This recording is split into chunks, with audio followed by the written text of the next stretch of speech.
I will focus on the effect of immigration in the welfare state. The problem, mass immigration and the welfare state are incompatible. Guess who said that? A right-wing hero, Milton Friedman. There is a conflict between mass immigration and the welfare state, but we should build walls around the welfare state, not countries. We just heard the answer to that, given to me in a private conversation by Bill Niskanen, who is the president of the libertarian think tank in the United States called the Cato Institute. Then we have also something that I quote Sir Andrew Green. Today's report on immigration from the House of Lords Economic Committee rejects outright the government's argument that a high level of immigration is of economic benefit to the United Kingdom. So we have here, I think, a setting of some empirical judgments which need to be addressed. This paper is the very first attempt to estimate economic costs of conflict between immigration and welfare state using a particular approach that makes lots and lots of simplifying assumptions. How much simplifying they were, you heard a little bit today about the choices that Steve had to make. I also want to say that I am going to talk only in the context of the Canadian experience. It may or may not be applicable to Europe or the United States. And I also wish deliberately to exclude any discussion of social and cultural implications of mass immigration. They are really tough. Basic assumptions are the residents of a country own it. They have a right to determine what to do with assets. Professor Biggs this morning spelled it out quite clearly. He found it necessary to say that. I believe it has to be said, because there are some people out there who say, well, we all have the same genes, we're all human beings, and we have the right to share in the wealth of others. I don't believe that this is the case. At any rate, if you want to dispute it, go ahead. This is my assumption. We are, as Gordon Gibson has impressed me with, we are a country that is like a club, and a club has a right to determine who its members are. I found it a little bit interesting this morning. People used very loosely the concept of national interest. I've tried to think about this. This is a very, very dangerous, loose concept. Anybody is free to define the national interest. What if I decide that I, as a superior, morally superior Canadian, would like to be known in the world as providing a refuge for anybody who has low incomes? And that gives me a great deal of satisfaction, even if it lowers my per capita income. Well, a person like that would come to completely different conclusions about the merit of immigration than somebody who is having a more tight definition. And I think as an economist, certainly I'm justified in saying that what we should focus on is not the national interest, however defined, but on per capita income. What happens to per capita income of the average Canadian as a result of immigration? With them, with children or without children. When they come, what will happen to per capita income? Now, I have found, don't worry about it, I'm not going to explain this, you don't have to understand this. Now, if you wanted to get an A from my course, you would be tested. I just tested them on this, and they all learned very quickly.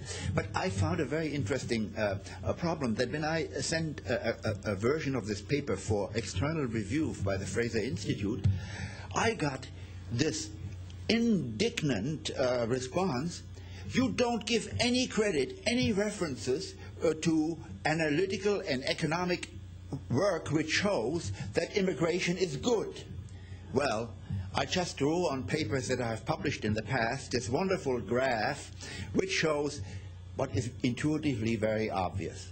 You take somebody who's making $5,000 a year from country A and have him settle in country B, where he's making $50,000 a year. Not only does that person's income go up, world income goes up by $45,000. And as more and more persons go from that low-income country, wages there rise, but of course returns to labor in the receiving country go down, and this incentive to move from the low to the high-income country continues until wages are equalized.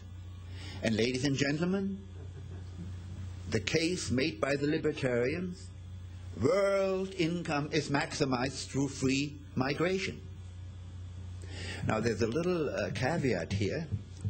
If the return to moving to country A includes welfare benefits, we might get an overshooting, and this already is invalidated by this. But there is another powerful implication from this, and I can, it's logically very, very rigorous. By the time you have studied this after a few hours, you will agree that in fact the average income of the people in the receiving country also goes up because they own capital and the labor. So the combined income of capital and labor of the people who were there before the immigrants came in also have higher incomes. Very interesting. But then we come to one immediate result of this, and that is that the wages must go down dramatically in the receiving country. And in a world such as Canada, in a country such as Canada, where we put great emphasis on income distribution, on the fairness of the distribution of income, this is highly undesirable and causes all kinds of negative effects. I can go on. This model can be modified in various ways. If we are a small country, as the immigrants come in, return to capital goes up, capital flows in, and you don't necessarily get these results of lower wages and all those kinds of things. Much of it is an empirical question. Theoretically, the outcome is indeterminate in that sense. Now, this is when I explain it carefully. Now, we heard this morning of the effect of immigrants, low-skilled immigrants, on wages. Well, in Canada, as you have heard before, we are putting great emphasis on highly educated immigrants. And here is a study by a man who was employed by Statistics Canada, Ayem Mir. He is a Turk, is back now in Turkey teaching, together with Professor Borjas, of great fame at Harvard, and they estimated that workers with postgraduate degrees in Canada suffered a reduction in real wages of 7% over the last decade or so. I've forgotten now exactly what time horizon I'm talking about, but they are talking about. But at a time when other occupations had increases in wages. So it's quite clear that effect that shows in my graph is very, very strong. You do have a reduction in the wages of the people who are competing with the immigrants. Now, I don't have to go through this. This is just repetition. And when I prepared this, it was for some other seminar, but also we have heard about this before. But this is something that Patrick Grady should realize. 80% average income is, in the first year after arrival, according to Statistics Canada census data, The first year, on average, they get 65% of what a Canadian with a similar level of education, gender, and age earns. After 5 years, it's 77%, and after 10 years, it's 80%. And after 10 years, it does not increase anymore. But immigrants who came in the earlier periods, before the Second World War, after the Second World War, until we changed our selection procedures in the early 2000s, we had immigrants earning over 100% of the average comparable Canadians' earnings.